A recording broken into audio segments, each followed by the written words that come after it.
Assalamualaikum warahmatullahi wabarakatuh. Halo teman-teman, nama aku Safa Salsabila dari 11 IPA 4. Isi video ini yaitu resume dari jurnal penelitian yang udah aku pilih. Jurnal penelitiannya itu judulnya Faktor Mempengaruhi Perilaku Pecandu Penyalahgunaan Nafza pada Masa Pemulihan di Rumah Sakit Jiwa Daerah Atmahusada Mahakam Samarinda. Jurnal penelitian ini ditulis oleh Laurencia Eni Panjalina, Musyafar dan Sudirman Nasir. Jurnal penelitian ini dipublikasikan di web program Pascasarjana Universitas Hasanuddin pada tanggal 13 Februari 2013 di jam 2 siang. Langsung aja. Gangguan penyalahgunaan narkoba, psikotropika, zat adiktif ini merupakan gangguan di dunia internasional. Di samping masalah HIV/AIDS, kemiskinan, keterbatasan pangan, dan pencemaran global. Kenapa? Karena udah 25 juta orang lebih di seluruh dunia yang ketergantungan sama nafza ini, dimana Indonesia sendiri sudah mencapai 3,8 jiwa. Yang lebih miris lagi, itu semua itu rata-rata adalah orang usia produktif seperti remaja dan orang dewasa usia awal.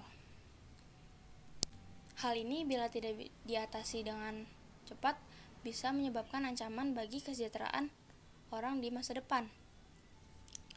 Di data Rumah Sakit Jiwa Daerah Samarinda ini sendiri, rata-rata orang yang rawat inap dan rawat jalan sebagian besar itu adalah berpendidikan SLTA dan berusia produktif 25-35 tahun. Berkembangnya jumlah pecandu nafza itu disebabkan oleh dua hal. Yang pertama itu ada faktor internal, di mana meliputi minat, rasa ingin tahu, lemahnya agama. Terus ada faktor eksternal. Faktor eksternal ini itu kayak keluarga yang mempengaruhi, sosial keluarganya dia nggak ada yang beri motivasi, terus lingkungan pergaulannya juga bisa mempengaruhi, apalagi kalau misalnya dia nggak ada pendidikan agama dan pendidikan konseling dari sekolahnya.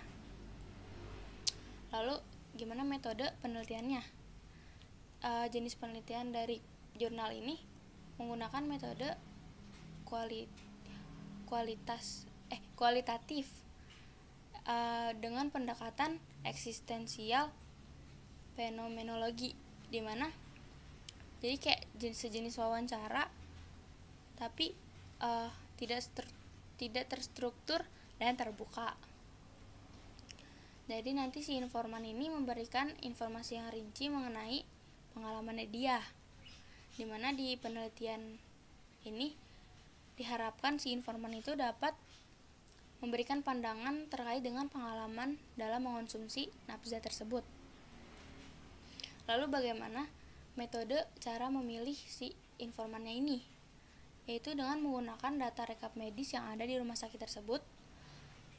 Jadi itu artinya yang aktif, yang masih aktif mengikuti masa pemulihan.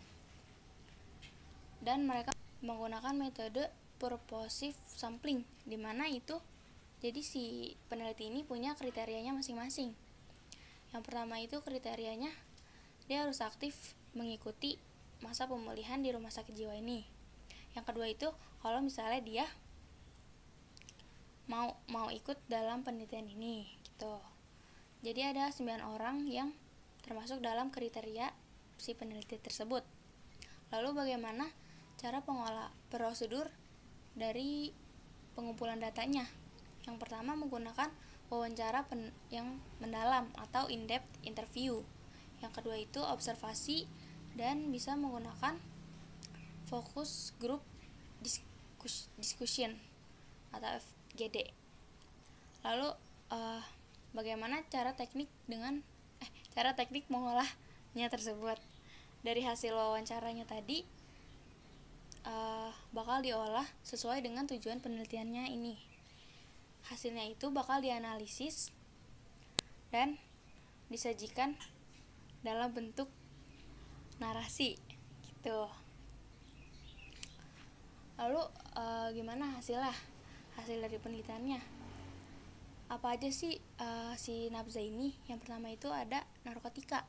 Narkotika sendiri adalah zat atau bahan yang dibuat dari tanaman atau bukan tanaman, baik sintesis maupun semi sintesis, yang menyebabkan penurunan atau hilangnya kesadaran, menghilangkan rasa nyeri, menghilangkan rasa juga, dan menyebabkan ketergantungan.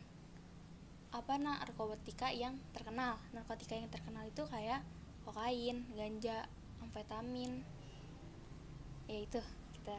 Terus yang kedua ada psikotropika. Psikotropika sendiri adalah zat atau obat alamiah, baik itu sintesis atau bukan, yang bukan narkoba. Perubahan ciri khas mental dan perilaku si orang pemakainya itu. Yang ketiga ada zat adiktif lainnya. Zat adiktif lainnya itu bisa campuran dari bahan-bahan kimia atau obat lainnya. Bisa itu campuran, bisa juga tunggal. Dan menyebabkan kerusakan lingkungan, baik itu langsung maupun tidak, karena bersifat korosif dan iritasi gitu. Terus informan juga menyatakan bahwa penggunaan mereka itu bermacam-macam jenisnya, kayak narkotika alamiah, narkotika sintesis, semi sintesis, psikotropika, dan zat adiktif gitu. Informan sendiri menyatakan bahwa mereka menggunakan itu disebabkan karena ya kayak gangguan keluarganya aja gitu. Dia nggak dapat perhatian atau apa. Informan juga menyatakan bahwa mereka mengonsumsi bukan hanya dari lingkungan keluarga, tapi lingkungan pergaulan. Bisa juga disuruh sama teman-temannya, ngikutin zaman lah ya. Terus tapi mereka juga bilang kalau mereka itu menyesal setelah tahu dampaknya kayak gini. Tapi ada beberapa juga yang gak menyesal atas perilaku tercelanya tersebut kayak gitu. Lalu apa sih faktor yang mempengaruhi suksesnya proses rehabilitasi ini? Yang pertama, kalau misalnya dia adanya ketersediaan waktu buat ngikutin program rehabilitasi ini. Yang kedua, ini penting banget kalau misalnya dia benar-benar mau dari dirinya sendiri, keinginannya kuat buat sembuh dan hidupnya normal lagi. Yang ketiga itu faktor dari keluarganya, baik itu finansial ataupun material. Dan yang terakhir itu motivasi dari teman-temannya sendiri. Oh iya, aku lupa tujuan dari penelitian ini. Tujuan dari penelitian ini untuk menganalisis faktor internal dan eksternal yang berpengaruh pada perilaku penyalahgunaan nafza di rumah sakit jiwa daerah Atmausada tersebut. Habis ini ada pembahasannya. Tunggu ya, oke. Informan berpendapat bahwa nafza itu adalah narkotika dan obat-obatan serta zat adiktif yang dapat mengakibatkan ketergantungan, di mana badannya itu berefek jadi nggak fit lagi kayak biasanya, bisa menyebabkan kematian juga. Makanya harus direhabilitasi biar bisa hidup normal kembali kayak gitu. Dalam hal ini juga ada keterkaitan sama kecerdasan inteligensinya dia, karena bagaimana orang menjawab pertanyaan itu menjadi ketolak ukur dalam kecerdasan emosional. Dimana kalau misalnya kepribadian itu sangat berpengaruh dalam kecerdasan emosional orang tersebut kayak kita. Terus juga kecerdasan emosional itu sangat berhubungan dengan penyalahgunaan nafza, pemakaian alkohol, dan perilaku yang menyimpang lainnya. Ada juga peneliti yang membuktikan bahwa dengan memberikan pelajaran dasar mengenai kecerdasan emosional itu dapat mengurangi pemakaian nafza tersebut. Terusnya, mayoritas pecandu itu adalah remaja. Kenapa? Karena remaja dia masih labil banget. Dia juga masih nyari jati diri, kayak yang orang-orang bilang. Masih mencari jati diri, masih mencari kesenangannya gitu, masih menunjukkan ini gue keren kayak gitu lah. Terus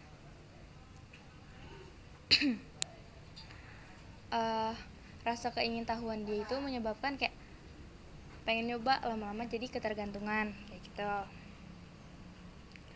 Di penelitian ini juga ditemukan bahwa salah satu pengguna sudah mencoba dan mengenal nafza dari usia 15 tahun, dimana dia masih mengenyam pendidikan SMP. Ya kebayang betapa mudanya. Di situ dia beralasan kalau misalnya dia mulai tertarik karena solidaritas teman-temannya, jadi mencobanya bareng-bareng kayak gitu. Di samping pengetahuan, usia, karakteristik seseorang, di sini tuh ada yang sangat berpengaruh juga, yaitu pendidikan, baik pendidikan formal maupun non formal, dimana kita jadi tahu mana sih yang boleh dilakuin, mana yang nggak boleh. Jadi nggak ada salahnya memperkenalkan nafza sejak dini. Jadi dia biar tahu dampaknya tuh apa buat diri dia, buat keluarga, sama buat lingkungannya juga. Kayak gitu.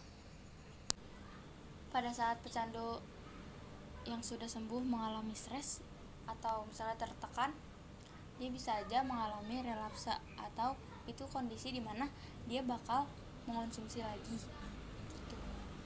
Bisa aja karena faktor keluarganya atau stigma dari masyarakat setempat yang ada, kayak dia tuh udah dianggap negatif sama orang-orang. Udah kayak gitu nggak kebayang dong betapa tertekannya gitu. Jadi bisa aja dia mengonsumsi kembali kayak gitu. Sebenarnya ada tiga faktor. Yang pertama, individu itu sendiri, orang tua, keluarga, sama masyarakat. Dimana individu, kalau misalnya individu nih kayak gini, kan misalnya dia mau sembuh itu karena keinginan dia sendiri yang udah kuat banget, tapi itu sih tergantung alasannya juga. Di sini dibaca itu tergantung alasannya. Kalau misalnya emang dia make karena untuk biar dia semangat, biar dia nggak malu lagi berekspresi di depan orang, dia berarti harus selalu make itu dong gitu. Jadi orang-orang juga harus jadi dalam dirinya dia sendiri juga harus diubah mindsetnya kalau misalnya dia bisa nggak pakai nafza kayak gitu. Yang kedua, dari keluarga. Kalau dari keluarganya dia juga selalu mengkambing hitamkan, atau dalam artian kalau ada yang salah pasti dia yang salah karena dia pernah memakai kayak gitu, di situ bisa saja dia bakal memakai lagi gitu. Walaupun dia udah sembuh, dalam artian dia udah ada di keluarganya masing-masing. Bukan, maksudnya dia udah tinggal bareng lagi sama keluarganya kayak gitu ya Pak.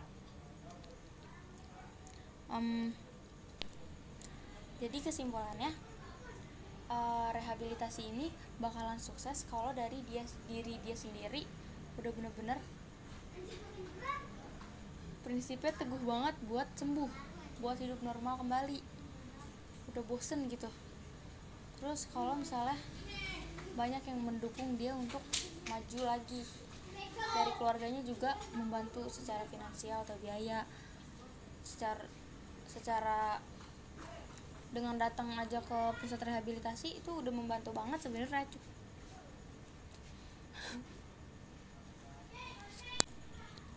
Pecandu narkotika atau korban penyalahgunaan narkotika ini harus banget direhabilitasi dengan rehabilitasi medis dan sosial, dimana tujuan akhirnya itu biar si penderita sembuh dan gak memakai lagi. Pemulihan nafza ini sebenarnya ada tahapan-tahapannya, tapi saya kurang apa-apa. Tahapan pertamanya itu ada pro-kontemplasi, dimana dia harus memilih atau dia harus membuat keputusan dia mau direhabilitasi atau enggak. Tapi dari informan ini, jawaban dia mau direhabilitasi kenapa? Karena misalnya dia mau hidup normal. Ada juga yang bilang dia udah bosen hidup makan narkoba kayak gitu. Jadi kesimpulan dari penelitian ini, informan berpendapat bahwa nafza adalah narkotika dan obat-obatan serta zat adiktif. harus direhabilitasi agar tidak mengonsumsi nafsa lagi dan hidup normal seperti biasanya gitu. Terus informan ini pertama kali mencoba nafsa dan memakainya pada usia 15 tahun. Dan rehabilitasi ini bakalan sukses kalau misalnya itu dari keinginan dia sendiri. Terus juga ada yang mendukung seperti keluarga, teman, pacar mungkin tuh. Jadi harus ada yang dukung secara finansial maupun material gitu. Sarannya berdasarkan penelitian ini seharusnya ada lebih banyak lagi penyuluhan seperti bagaimana dampak dan efek yang didapatkan kalau misalnya kita memakai nafsa. Karena di Indonesia sendiri pemakaiannya itu tidak diberikan hukuman yang tepat, menjerak gitu, dimana harus adanya konseling dan penyuluhan terkait dengan penyalahgunaan nafsa ini. Ayo semoga semua yang menggunakan nafsa kuat, menjadi individu kuat, harus kuat dalam mengikuti program rehabilitasi dan menjalankan hidupnya dengan normal lagi. Semangat. Dengan melalui konseling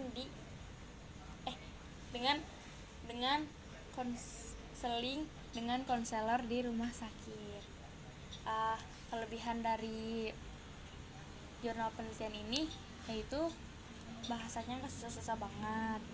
Aku ngerti, cuman akunya nggak bisa menyampaikan nih di sini, maaf ya Pak Malik. Terus kekurangannya itu di sini hanya menjelaskan tentang si penyalahguna narkoba yang mulainya dari 15 tahun itu doang. Tapi dari segi bahasa udah bagus banget. Semua yang dicantumin juga bener, nggak bolak-balik terus kayak aku ngomongnya. Ya, terima kasih.